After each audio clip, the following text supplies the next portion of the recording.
Hello AP Huge lovers. Today we will explain where people are distributed in urban areas. As many of you know, I'm Alex. And I'm Eric.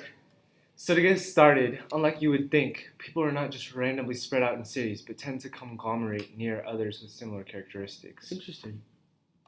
To try to explain why this happens in cities and urban areas, geographers have created models to try and explain this phenomenon.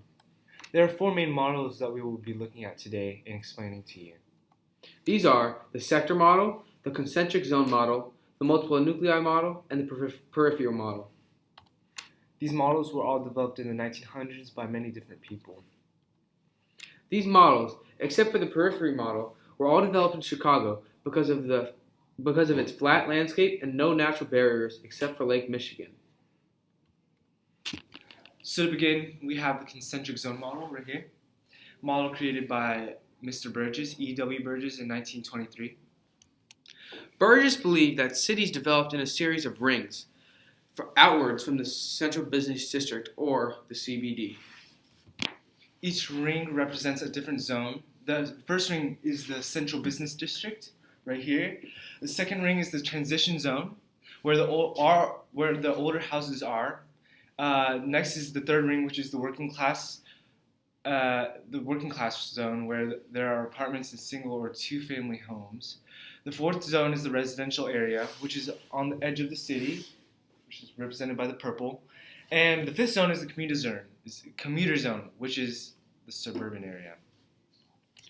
These zones and rings can be seen on this model right here.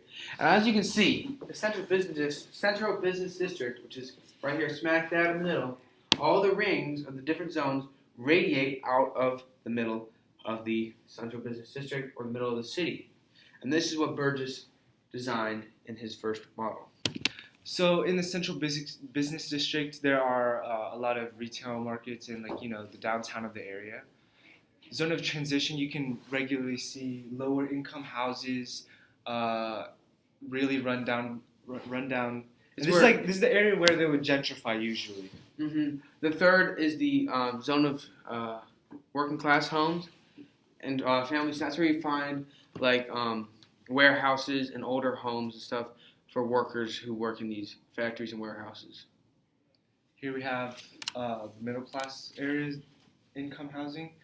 You'll technically see better housing here, and then the outside is the suburban area where you'll see families, residential areas, sort of like that, more parks and stuff. And this is called the commuter zone because people have to commute from out here to the central business district for work, and it has bigger houses and bigger yards that you would not find in the rest of the city. The next model was a direct response to the concentric zone model. It was constructed by Homer Hoyt in 1939 and is called the sector model. Hoyt believed that cities developed in sectors instead of rings, like the concentric zone model. These sectors were the CBD, which is the blue. We have transportation and industry, which is represented by the red right here. We have low-class residential, which is represented by the number 3, usually next to the transportation corridors. We have middle-class residential, which takes up the most space, which is number 4, represented by the black.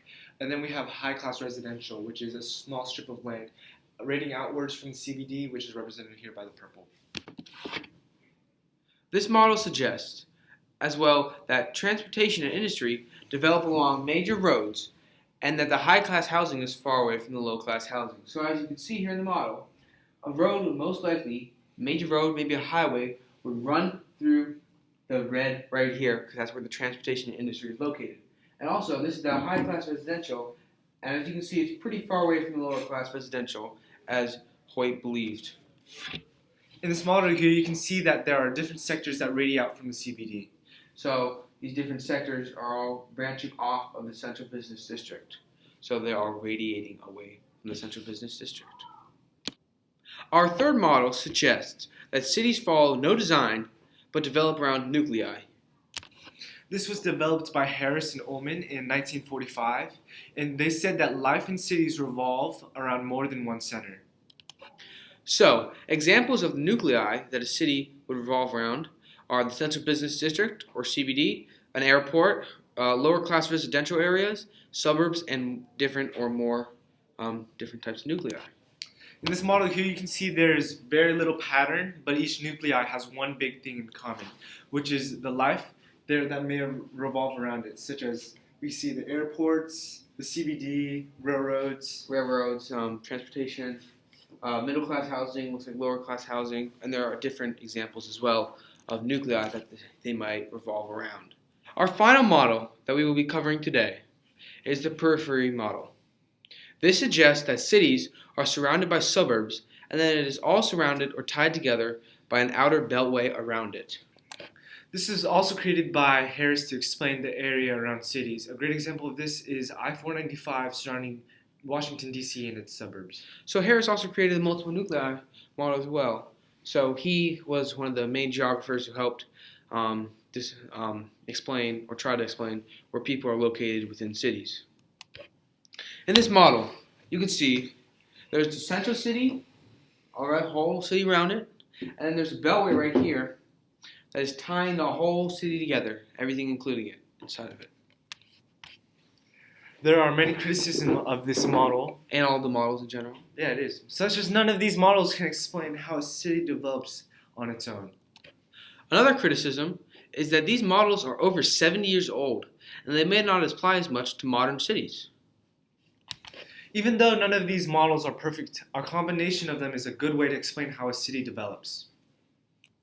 From this video, we both hope, that you can take away what each model consists of, how they work, and how they were created and by whom. And remember, thank your teacher for teaching you this awesome class. Do your homework and keep loving AP Human Geography. Yeah, AP huge! Yeah, see y'all guys. Bye.